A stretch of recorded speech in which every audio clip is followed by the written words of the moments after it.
আমার মতো মিঠুনদা যদি শরীর খারাপ হয়, যদি কিডনি লাগে, তো আমি আমার কিডনি দিতে পারি। মানে মিঠুনদা এতটাই আমার কাছে ইম্পর্টেন্ট। তো সত্যি করে ঠিকই তো বলেছি, আমি বাবার মতোই।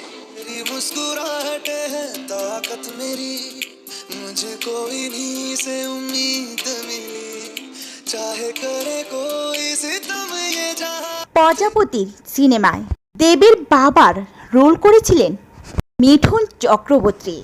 মিঠুন যখন অসুস্থ হয়ে পড়ল, দেব সঙ্গে সঙ্গে দৌড়ে হাসপাতালে অস্থির হয়ে ছুটে গেল এবং সেখানে গিয়ে বলল, মিঠুনদা আমার বাবার মতো।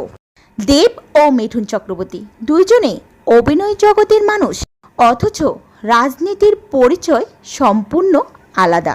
একজন ঘাটায় লোকসভায় তৃণমূলের প্রার্থী, অন্যদিকে আরেকজন তৃণমূল ছেড়ে এখন বিজেপির নেতা।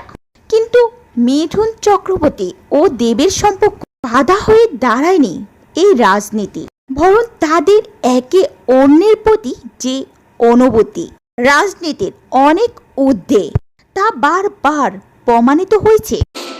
এটাই সৌজন্য। আর ও কেন বলবে না?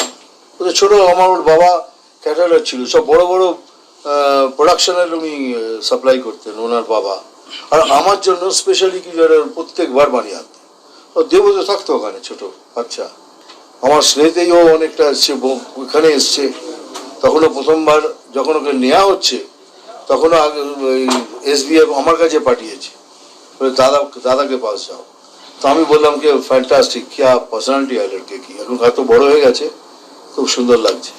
মিঠুন চক্রবর্তী থেকে জানা যায় দেব নাকি তার সন্তান। এজেন্সি যখন দেবকে ডাকলো, তখন অন ক্যামেরা মিঠুন বলেছিল, দেব যেভাবে ব্যক্তিগত সম্পর্কে রাজনৈতিক উদ্দে রেখেছে, ভালো আছে, সুস্থ আছে এবং লাস্ট যেরকম ভাবে দেখেছিলাম সেরকমই মজায় আছে।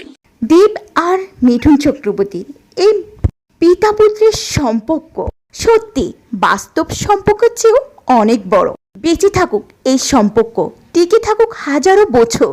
বিরোধী রাজনৈতিক সম্পর্ক আড়ালেও তাদের এই সম্পর্কের মধুরতা নেটিজেনদের আশীর্বাদে বাড়ছেন তারা। তো ভিউয়ার্স, দেব ও মিঠুনদার এই সম্পর্কটি আপনাদের কাছে কেমন লাগলো অবশ্যই ভিডিওটি নিচে কমেন্টস করে জানাতে ভুলবেন না।